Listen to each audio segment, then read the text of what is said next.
দেখুন, প্রথম কথা আমি আজকে আপনাদের বলছি যে সই জাল করার ব্যাপারটা, তার আগে আরেকটু বলে নিই যে রবি ঠাকুরের পৈতৃক ভিটেটা পর্যন্ত আজকে সই জাল করে নাকি বিক্রি করে দিয়েছে। সেকেন্ড হচ্ছে ট্রামের জমি, আপনাকে ম্যাডাম বলে দিচ্ছে ট্রামের জমি কেলেঙ্কারি আপনি দেখবেন আগামী 7 দিনের মধ্যে বেরোবে, সেখানেও নাকি জাল সই। আমার এখন সন্দেহ হচ্ছে রাইটার্স বিল্ডিংটাও বিক্রি করে দিচ্ছে কিনা সই জাল করে। এবার সই জালের ব্যাপারটা দেখুন কত গর্হিত অপরাধ। সেটা হচ্ছে আপনারা জানেন যে সই জাল যদি করে থাকে under section Indian penal code 465 বিএনএসএ যেটা হচ্ছে 336-এ গর্হিত অপরাধ। এবার কেন আপনাদের এই কথাটা বলছি, 468-এ যেটা রয়েছে সুবিধা আদায় করার জন্য প্রতারণা করার উদ্দেশ্যে স্বাক্ষর জাল করলে 7 বছর জেল।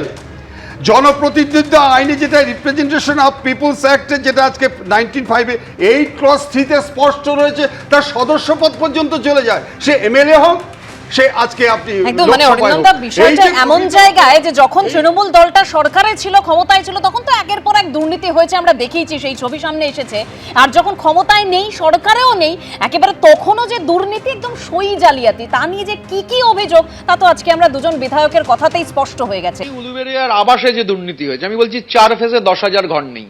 আমি তো উলুবেড়িয়ায় প্রথম গেছি, তো উলুবেড়িয়ায় 4 ফেজে যে 10,000 ঘর নেই, প্রতিটা ঘরে 3,67,000 করে টাকা, তো তদন্ত করে তো দেখতে হবে এই টাকা কার পকেটে গেছে।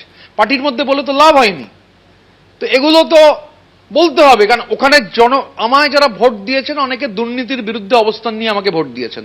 ওখানকার চেয়ারম্যান আর গোটা উলুবেড়িয়া পৌরসভার নেক্সাসের বিরুদ্ধে কথা বলেছিলাম বলে ভোট দিয়েছেন। আমার বিধানসভায়, যে বিধানসভায় আমি লড়েছি, সেই বিধানসভায় উলুবেড়িয়া পৌরসভার চেয়ারম্যান, ওখানে একটা র্যাকেট আছে, পুলক রায়ের নেতৃত্বে, প্রাক্তন মন্ত্রী পুলক রায়ের নেতৃত্বে ওই উলুবেড়িয়া পৌরসভার চেয়ারম্যান অভয় দাস, ওখানে ব্লকের সভাপতি পার্টির তৃণমূলের আকবর শেখ, এই যে র্যাকেট চালান, মানুষ আমায় বলেছিলেন যে র্যাকেটের বিরুদ্ধে বলতে না পারলে ভোটে জিততে পারবেন না। কৃষ্ণদা, আপনি যেরকম বলছিলেন যে কেউ আগে দুর্নীতি নিয়ে মুখ খোলেনি, এই ঋতব্রত বন্দ্যোপাধ্যায়, সন্দীপন শাহ, তারা সই জালিয়াতির প্রসঙ্গে মুখ খোলায়, অভিযোগ করায়, তারা তো মাসুল গুনতে হলো, বহিষ্কার করা হলো। কে বললো এইসব কথা? আরে বাবা, যে পার্টিটা এখনো অবধি তাদের 200-র বেশি এমএলএ, তারা কি এখনো কনফিডেন্ট নয় যে মহারাষ্ট্রের মতো শিন্ডে মডেল নামাতে হচ্ছে?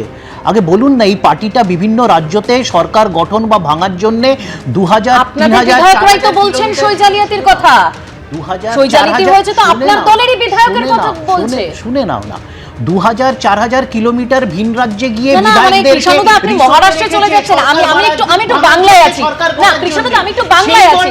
আপনার দলের বিধায়করাই, যারা সত্য বহিষ্কৃত, তারাই তো সই জালিয়াতির কথা বলেছেন।